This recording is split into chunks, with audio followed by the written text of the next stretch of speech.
शन्नो मित्रस्सं वरुणः शन्नो भवत्तर्जमा शन्नो इन्द्रो बृहस्पतिः शन्नो विष्णुरुक्रमः नमो ब्रह्मणे नमस्ते वायो त्वमेव प्रत्यक्षं ब्रह्मासि त्वामेव प्रत्यक्षं ब्रह्म वदिष्यामि ऋतं वदिष्यामि सत्यं वदिष्यामि तन्मामवतु तद्भक्तारमवतु अवतु माम् अवतु भक्तारम् ॐ शान्ति शान्ति शान्तिः Om. May the guardians of the day be propitious. May the guardian of the night protect us. May the guardian of vision guide our steps. May those powers which conserve strength and sharpen the intellect benefit us. May the all-pervasive Lord protect us. Salutations to Brahman, the controller of action. You are truly the visible Brahman. You alone I address as the visible Brahman. The right will I speak, the truth will I speak. May Brahman protect the teacher, may he protect me, the student as well. Om, peace, peace, peace be unto us all. Now today our topic just has been introduced by Swami Sarvadevananda, that Vedas, the source of perennial bliss. We are all searching for peace. Life is a continuous struggle and continuous effort to reach a point of perfect blessedness, perfect peace, perfect joy, abiding peace, which does not go away, which is not subject to any condition. And the Vedas are the perennial source of that. Now, as before we talk about the joy, we must have to understand what the Vedas and what is the consequence of study of the Vedas and what is a book. It is a book like Bible, it is a book like Quran, it is a book like Dhammapad. It is a book we call, but it's not a book. It is nameless saints and sages contemplated on the truth, and they discovered something which was not understandable through the visible eyes. That is, they are the scientific discoverers in physical science. They are the spiritual discoverers. Like the gravitation. Do anyone change anything in the gravitation? Gravitation was there before and is still now. It was during Newton's time, but it was discovered. Spirituality is the essence that is to be discovered. That discovery, who have discovered, we call them the rishi, the seers of truth, the sages, the saints. And it is anyone in the world can discover that. It is you can discover that, I can discover that. And that is the eternal. What discovery? Discovery of that eternal blissful state. Not this mundane state in which we are crying and weeping and suffering. Fear of death, fear of suffering, fear of disease. This will all disappear with that discovery.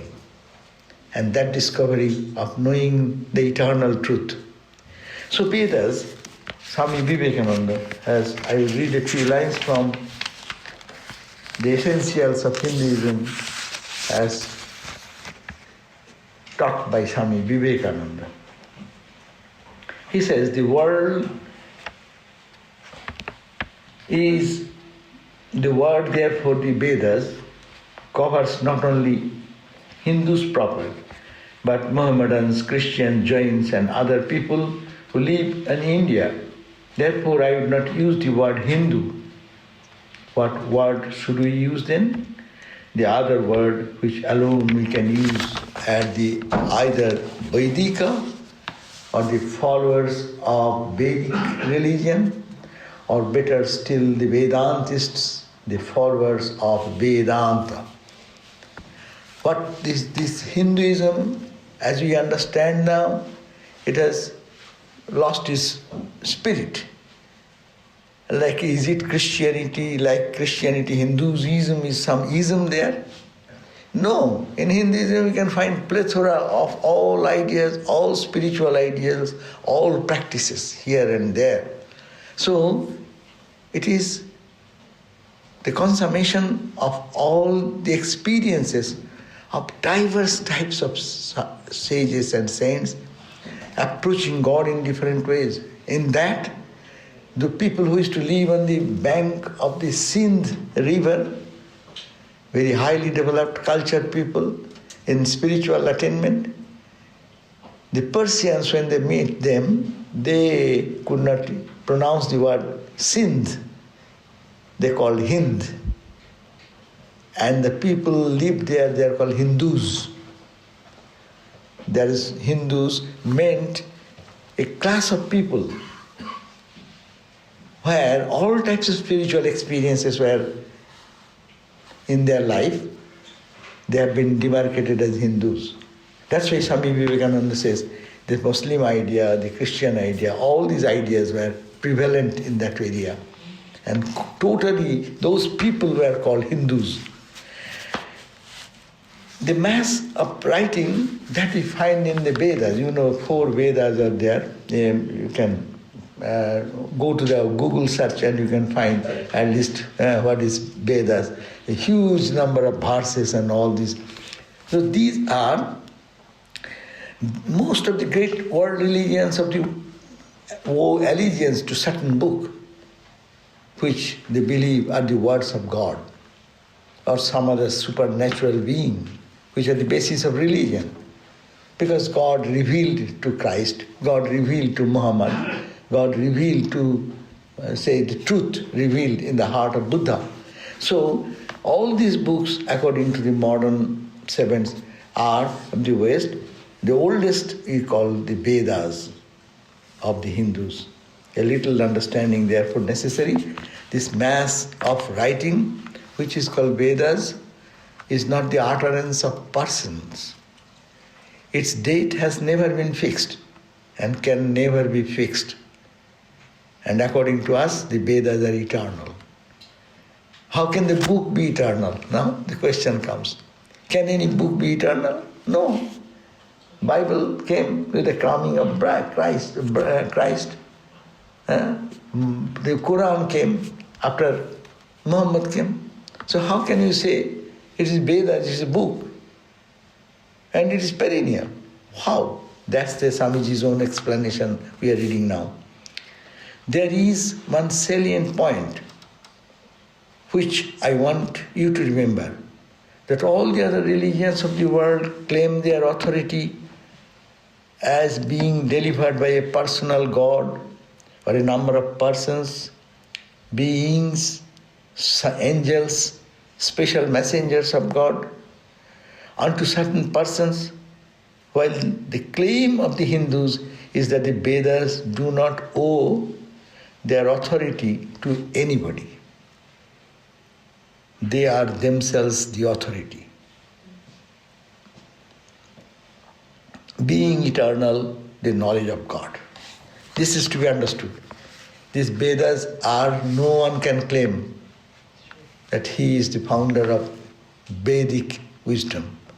He says, you can testify now. You will be a sage. You will reveal the truth in your heart and you will then express it. That becomes Vedas. They were never written. That's why, Vedas are called Shruti. The revealed truth in the heart of pure souls. We do not know even their names. And sometimes we know the names.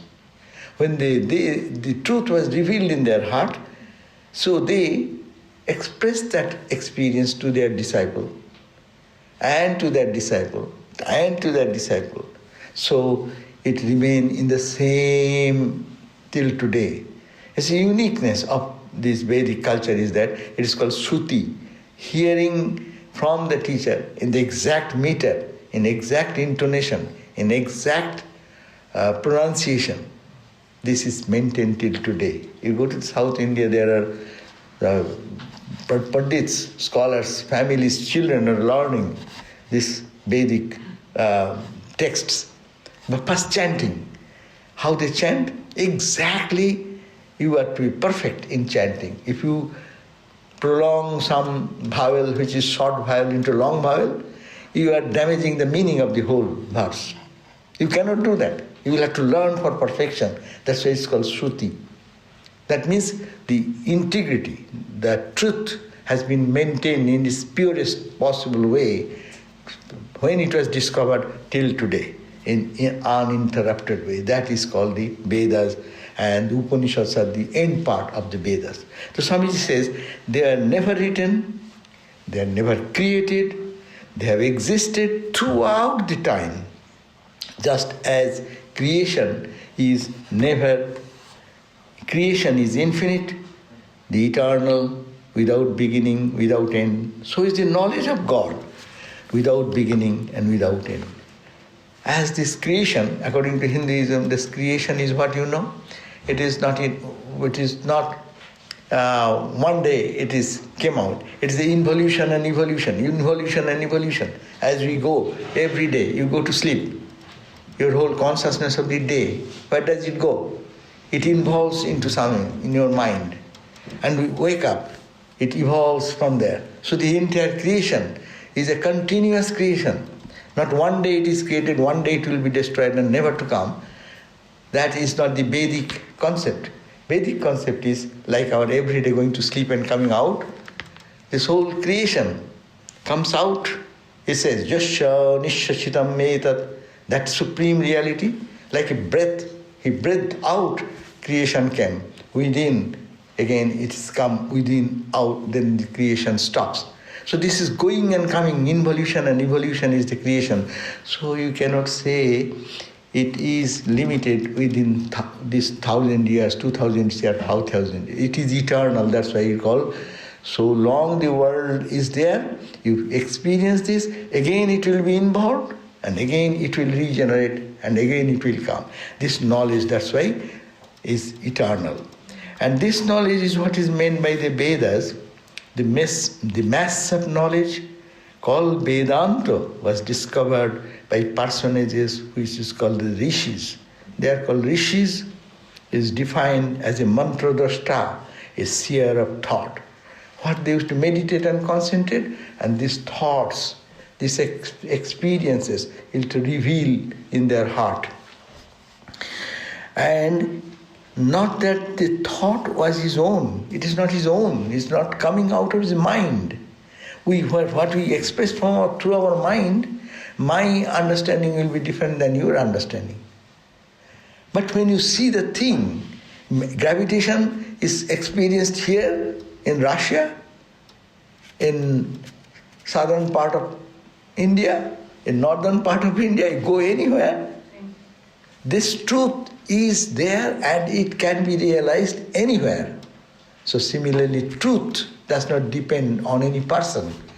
Truth does not depend on anyone's thinking. I think like that. It's my understanding like that. Your understanding has nothing to do with the truth. If it is truth, truth for everyone, it will be truth. So that is why this is called the mantra drashta. They are the seers of truth. They only see. They penetrated with their concentrated mind into the depth of thing and understood the reality. Not that their thought was their own, but they are the seers of thought. Whenever you hear that a certain passage of the Vedas came from a certain rishi, never think that he wrote or he created it out of his mind. He was only the seer of the thought which already existed. It existed in the universe eternally, and the sages was discoverers. The rishis were spiritual discoverers. It's a beautiful term. Vivekananda has used it. They discovered the truth. That's their glory. Nothing more. They didn't create anything. This mass of writing the Vedas, now is each Vedas, 4 Vedas are there. Each Veda is divided into 2 segments. One is called the karma, another is called the jnana. So, karma kanda and the jnana kanda. What is the karma kanda? The work portion and the knowledge portion. What is the work portion? The ceremonial portion and the spiritual portion. Some beginning, they teach us how to perform some certain sacrificial fire, how to chant the mantra, how to put the oblation, and then by that process purify our mind, concentrated, and then focused and focused and focused. And when the purification of the mind will come, then the jnana kind of knowledge will dawn in the heart. To understand, we need preparation, no? To make a scientist, how we start our, ultimately one become a scientist. Scientists start from school, learning alphabet, and then make him prepare. His mind is able to perceive the finer things and then understand deeper and deeper significance. So this is the way ceremonial part is the beginning part, what they call the karma kanda, and rest part is the spiritual part. Work portion, what is the work portion? Work portion, Swamiji says, consists of various sacrifices. Most of them, of course, of late have been given up as non-practical. Now, in the society, we don't find traces of those practices. But there are, and if you go to special occasions in India, there are special priests who knows how to do all those offerings and things. That in the temple in our Ramakrishna order, when there is a big temple opening ceremony, there these pandits, special pandits are called, and they do big fire sacrifices, oblation with ghee and with bell leaf and with mantra. I saw one in Houston. There is a big temple dedication ceremony. 108 well-educated people in that ritual. They came, priests came, and they performed. It is really to see how and what is the atmosphere it is created. That creates that atmosphere, their mind becomes finer and finer, and then they go beyond the karma. The karma kanda is for material desire. I want this, I want that, I want that. You can fulfill, but you should be perfectly doing the ceremonial worships. Now it has changed. We do the same purification of the heart by selfless work, by thinking, praying, and all these methods. So, Swamiji says that the main idea of karma kanda, or the ceremonial part of the Vedas, which consists of now of the duties of man, duties of student, duties of householders, or the recluse, or the votaries, various duties of the different stations of life, student life, married life, retired life, renunciation, life of renunciation. They are followed more or less down to the present day. But the spiritual portion of religion is in the second part, that is called the Jnana Kanda, that is called the Vedanta. the end or culmination of the Vedic wisdom, the gist, the goal of the Vedas. And the essence of the knowledge of the Vedas was called by the name Vedanta, which comprises, we call the Upanishads. And all the sects of India, whoever, you may be dualist, you may be qualified non-dualist or non-dualist, you will have to accept the authority of the Vedic knowledge. Now, whatever you say, you should match with the experience of the Upanishads. That means the sages, rishis, what they have experienced. That should tell you. Ramakrishna also, in the life of Ramakrishna you can find, he had his revelation. But who will testify that? He himself said, is it all right or it is my hallucination of the mind? There you go back and the gurus come of that tradition. You'll read in the life of Ramakrishna. The gurus of that particular tradition is coming and he is following that traditional path, and he said, I reached the same destination, same experience. So that should be, Upanishads should be the testimony. And everyone will have to conform to that. If that matches with your argument is right, then we'll accept. If it does not match with that experience, then it is to be rejected. That way, the Vedanta continues. And that's why Vedanta is so strong and it is called unchanging. Everything changes, but it does not.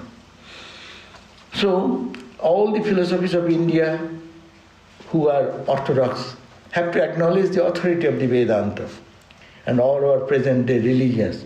However crude some of them appear to be, however inexplicable some of their purposes may seem, one who understands them and studies them can trace them back to the ideas of the Upanishad.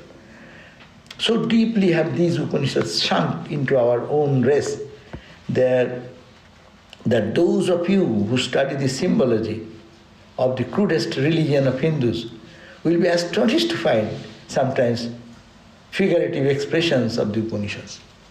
Even the crudest practices of Hindu religion, if you see, it is a symbolic expression of the Upanishadic experience. People cannot understand the finest reality, which is beyond mind, beyond your intellect and all this. So when that is expressed, the sages have expressed them and formulated it for us, we the people who like concrete things to see. That concrete symbology, therefore you find, but inner spirit is the same, that absolute knowledge. So figurative expression of the Upanishads. The Upanishads become symbolized after a time into figures. Great spiritual and philosophical ideas of the Upanishads are today with us, converted into household worship in the form of worship of the symbols.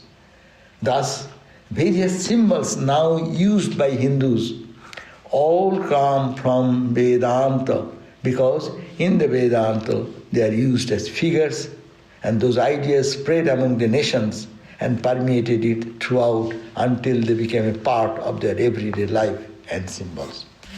So this is about a little bit about what we understand about the Vedas. So Vedas, as we understand, that as we said, that karma kanda and jnana kanda, that work portion, ceremonial portion, oblation into the fire, invoking the divine in the fire, praying for material wealth, material prosperity, wealth, and all things which can give us support while we are in the body here. And then people will find that having all these material things in the world, I am not satisfied. This joy, this happiness, this momentary peace is not satisfying. We need stable joy, abiding joy, unending joy. Then they search for the higher reality. So we find the Upanishads, we'll go to that. In the Vedas we find there are different prayers and shuktas. It is called Sri Shukta, that falls in the prayers and the ritualistic side. Karma Kanda, that side. There we find in the Sri Shukta, they are asking from the Divine Mother or Divine Shakti. What? Asking for plenty of wealth, plenty of cattle. In those days, cattle was a very... You have 1,000 cattle, mean you are a rich guy, richer guy than the one who has 500 cattle. Because it was... society was dependent on the agriculture and other aspects. So they are asking for plenty of wealth, cattle, plenty of servants, horses and men and house and building and all this. So in the very first verse of the Sri Shuktam, it is said that I shall win wealth. O Agni, Agni is the fire. You are offering oblation into the Agni, and you say, "Oh Agni, invoke for me. You bring me the Lakshmi, the Mother Lakshmi, being blessed by whom I shall win wealth, cattle, horses, men." That means searching for joy. This is very fundamental necessity. When you live in the life, you need good food. You need good house. You need material comforts and benefits. So religion starts from there. But it is a search for truth. It is a search for joy. Search for eternal peace.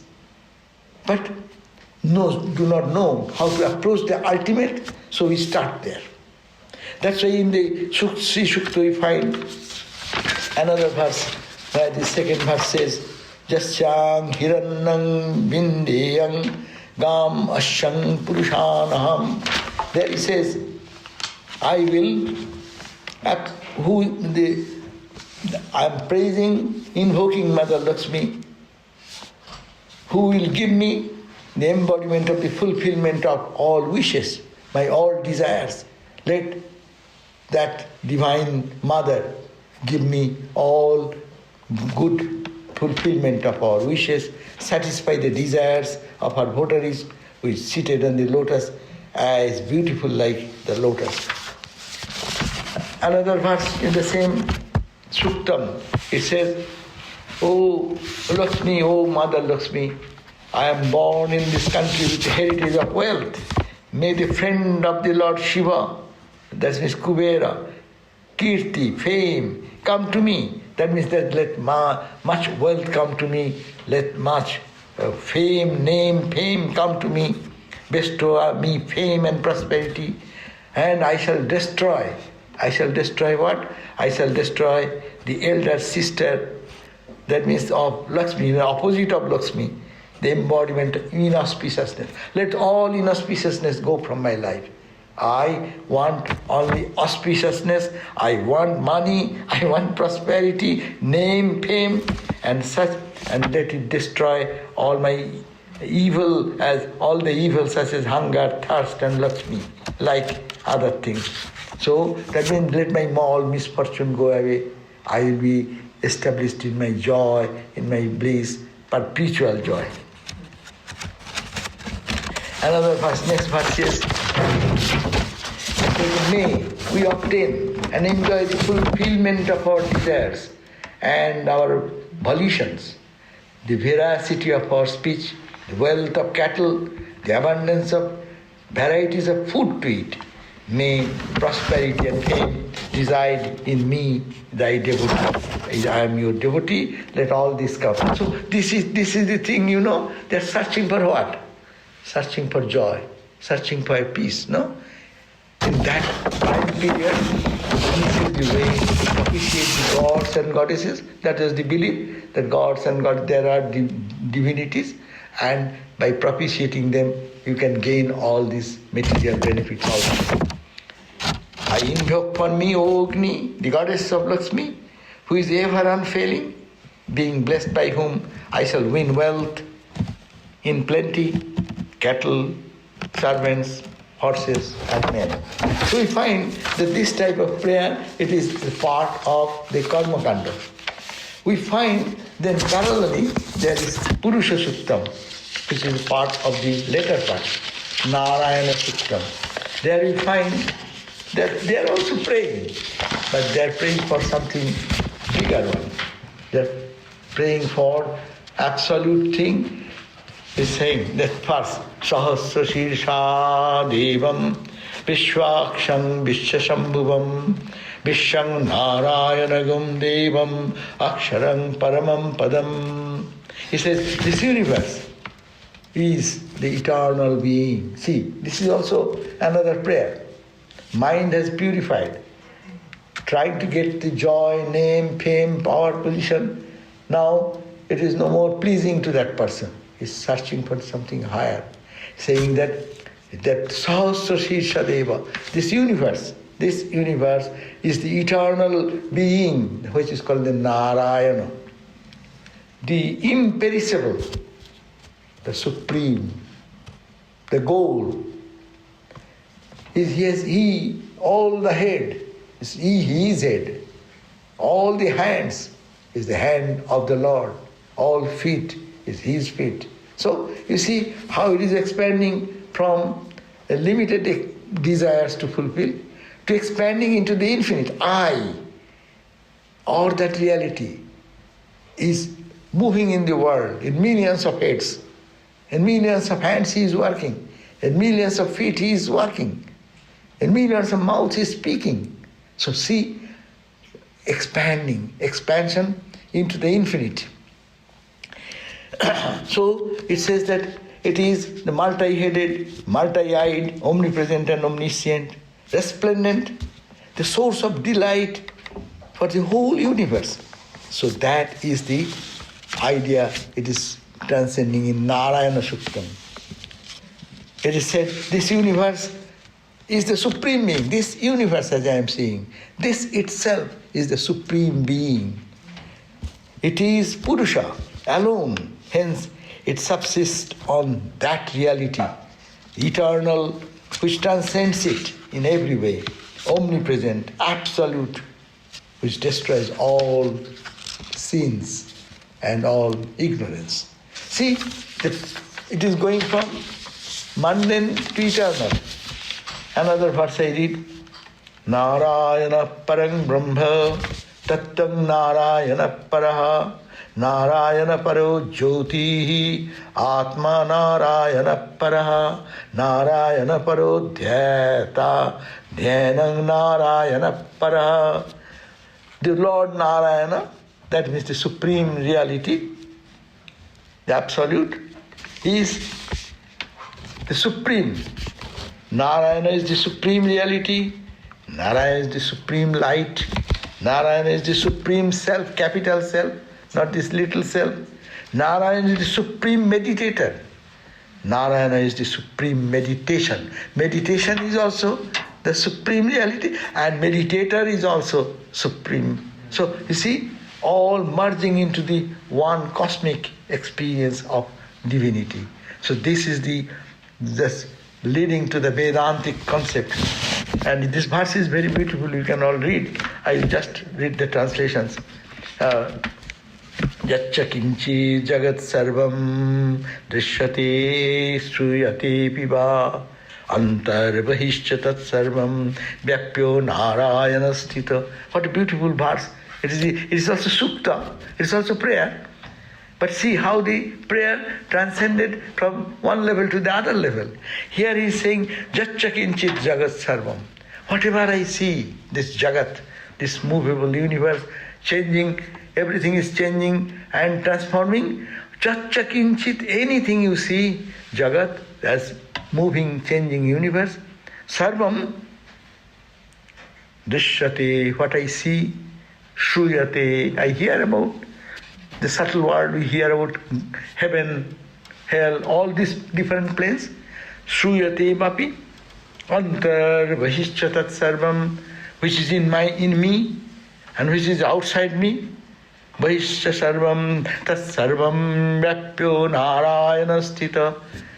that everything is permeated by that cosmic reality, cosmic bliss, cosmic joy, cosmic peace. It is interspersed everywhere. See, lifting from one level to the other level and to the absolute level of joy where there is infinite joy. If it is everywhere is the joy, and here is also inside me and outside me, then why shall I not be perpetually established in my joy? If there is this is the discovery. If we can discover today that what is the joy inside me, what is the joy outside, all the names and forms I am seeing, it is all Narayana. It is all that absolute consciousness, absolute blissfulness. Then why I shall be not that? That is why it's called the Ananda. That is search for Ananda. Upanishad is just a search and experimentation to find the discovery of that absolute Ananda. So that is the way Anantam Abhayam. All the verses, if you read, is beautiful verses. Anantam Abhayam Kavigum Samudre Antam Vishashambhuvam Padmakosha Patika Shangum Hridayam Chappadhumukham. That reality is the limitless. There is no limit which direction you go. It is limitless, it is imperishable. Everything is perishable, mundane, the material thing. But that Ananda, that bliss, is imperishable. Omniscient, it is everywhere, permeated in every nooks and corners. There is nothing but that. Residing in the ocean of the heart. This heart is so small, but in that heart, this experience comes. That's why it is ocean-like experience, the cause of happiness of the universe. This is the cause of all the happiness which I find in the lower level of happiness, the supreme end of all striving. We strive for achieving, accomplishing this, that, go move on and on and on. The end of all striving, that is the state of absolute bliss, manifesting himself in the ether, in the earth, in the heart, which is comparable to an inverted bud of the lotus flower. The heart is considered, in that heart, little heart, this infinite experience will come, and ultimately, who will be the experiencing person? What will be the experience? Everything will merge, we call his merged in samadhi. So see, this is I am not going further to this verse itself. I am giving just an idea that this is called the Karma Kanda portion prayer, Jnana Kanda portion prayer. And this is all leading to the one experience of knowing the absolute truth. So wherever we are, a person in the crudest level of experience, sense enjoyments, from there to the absolute uplifted mood of finding the joy inside and outside, the same joy. There is no two joys. Ananda, Ananda, Ananda. In Sanskrit we call Ananda, bliss. Everyone is searching for joy. People are killing someone for joy. He's thinking, if I kill him, then my problem is gone.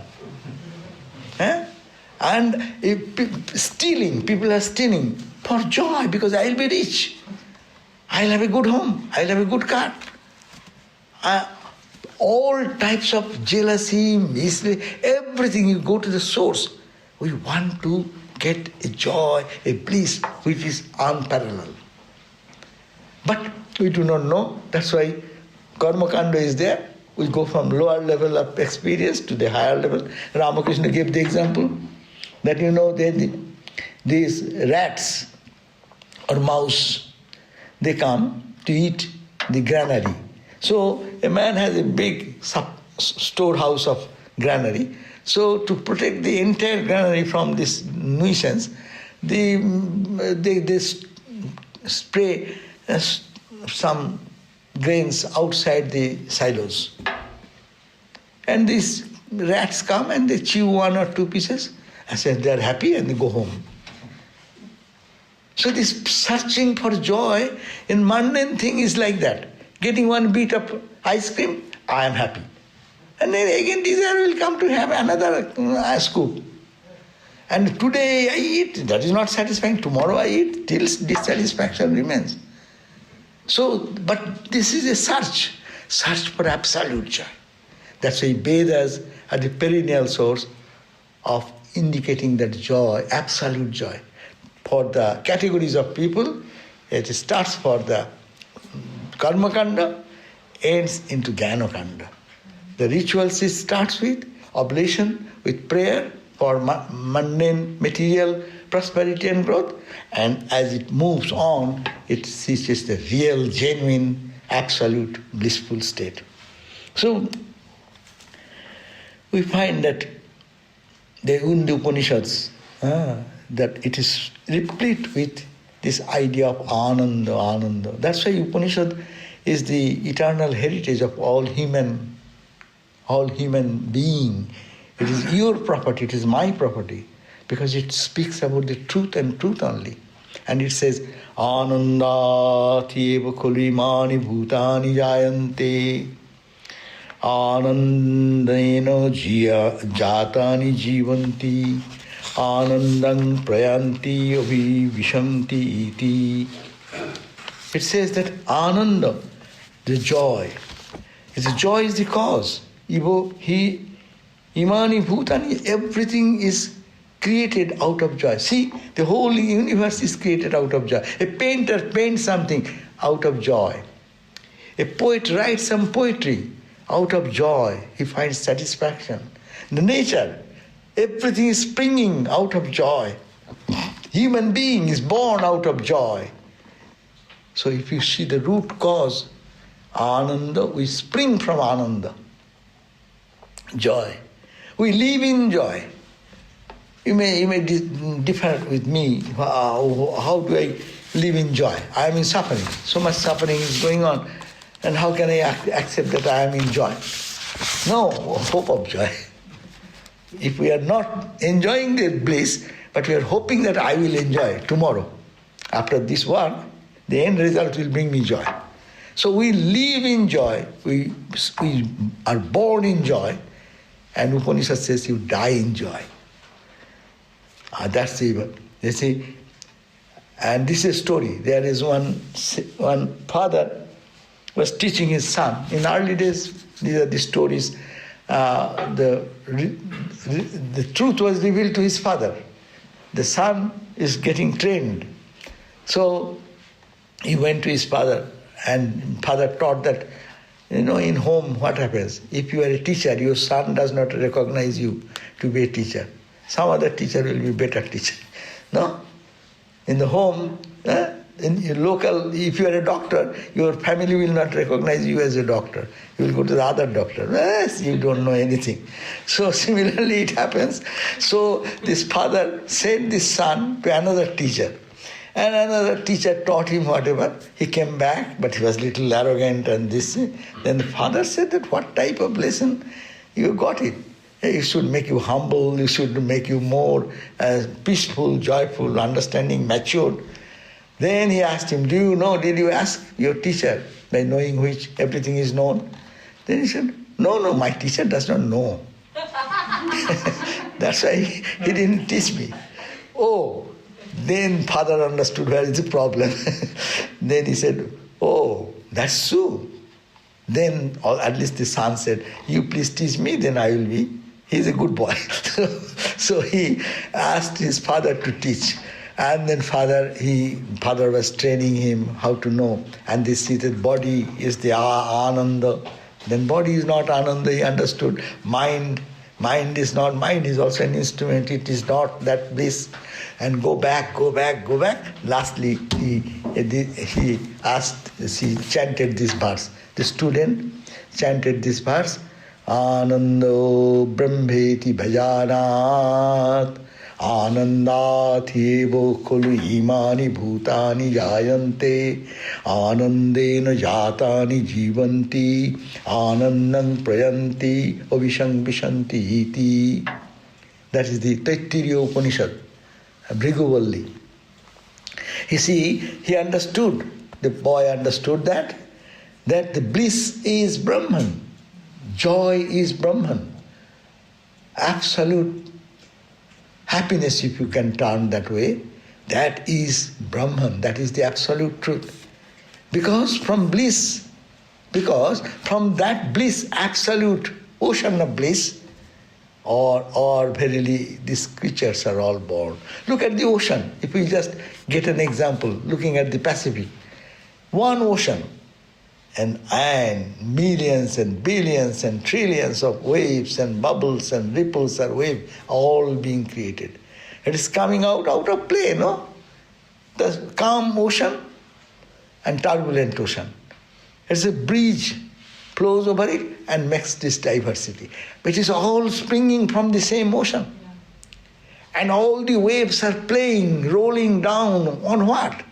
On the ground of the ocean. We are also, do not know, we are all like one bubble. Each one is one wave or bubble. We spring from Ananda, we do not know. And we stand in Ananda. Where is Ananda? Fight, struggle? No. But still we are searching for Ananda. And occasionally we get Ananda, little bit, little joy, little accomplishment, little satisfaction, little recognition, little praise, little appreciation. So we get it. That's the joy. So Ananda, we live in Ananda, we come out of Ananda, and we die. When the wave dies, where does it go? It will have to go back to the ocean. So that is the ultimate experience. This Bhrigu, he understood this truth in the Taittiriya Upanishad. So we find that in different Upanishad, this Ananda has been mentioned. Tejabindu Upanishad, Ananda Khana eva aham brahmasmi kevalam. Ananda Khana, I am not the combination of flesh and bone, but I am embodiment of bliss only. As if, condensed milk, you make it more condensed, and make it like a solid sandesh, no? So this body we see as physical, to the eyes of the rishi, the seers of truth, who discovered the truth, they are saying, Ananda Ghana, his experience, I am no more the body, physical, flesh, bone, not this, that, not the mind, but I am Ananda Ghana, on the Ananda bliss, condensed bliss. I am made of that, Ananda Ghana, aham eva, aham brahmasmi, I am Brahman, I am that only. Another Upanishad says, Anandatvat name dukkham ajnanat bhati satyavat. Ajnanat, because of ignorance, it appears to me this world as full of misery. But Anandatvat, because I am Ananda, I am bliss, no me dukkha. I have no misery. Cannot be. When misery comes, because I do not know my real nature, I have not discovered my real nature, that's why I feel the whatever dukkha, suffering, it is that. Anandam etasya jivasya jaggatma muchyate buddha. Anandam etat jivasya jajgatva. This Ananda is the jivasya, individual being. That is the essence of all of us, jivasya. Jajgatva, when you know, when you can dive deep into that experience, knowing that, Jajgatva, muchyate buddha, they become wise and they know the reality and they establish themselves in the bliss. So, if we go that way, Sri Ramakrishna, look at the person who goes into that, what happens? This is a direct example before us. Always in bliss.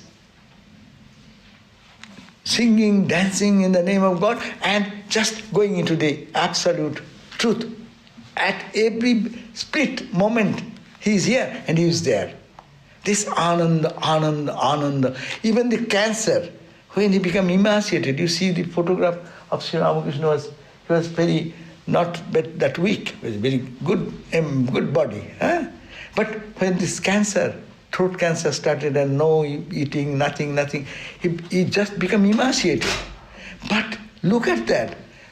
Whoever is coming to him, whoever is around, you read the gospel, it's a living documentary.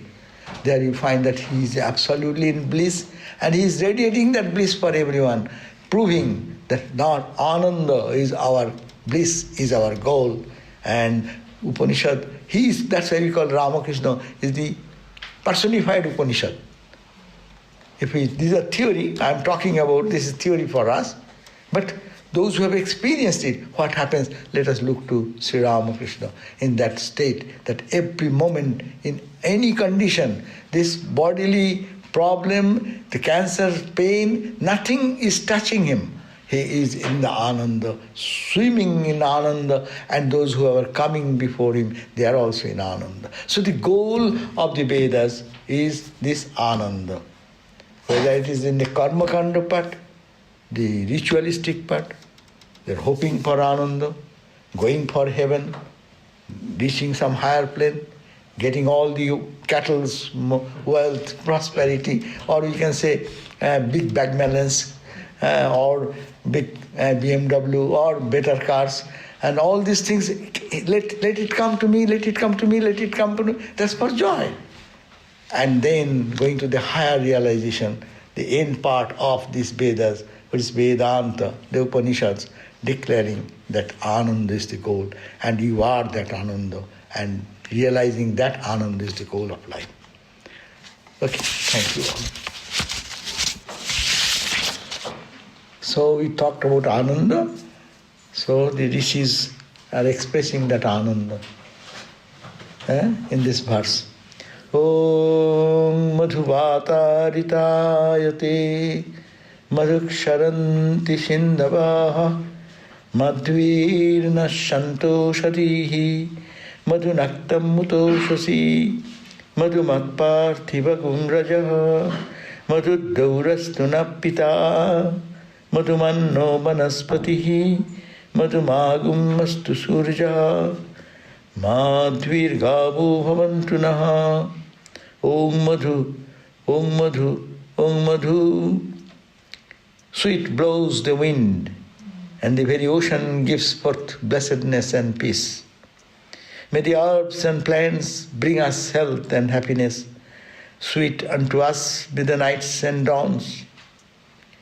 May every particle of the Mother Earth be charged with bliss and blessings. May the heavens shower us with benediction. Sweet unto us be the noble forest trees. Sweet unto us the radiant sun. Sweet unto us be all living creation. Om sweetness, Om harmony, Om peace. Shanti, Shanti, Shanti.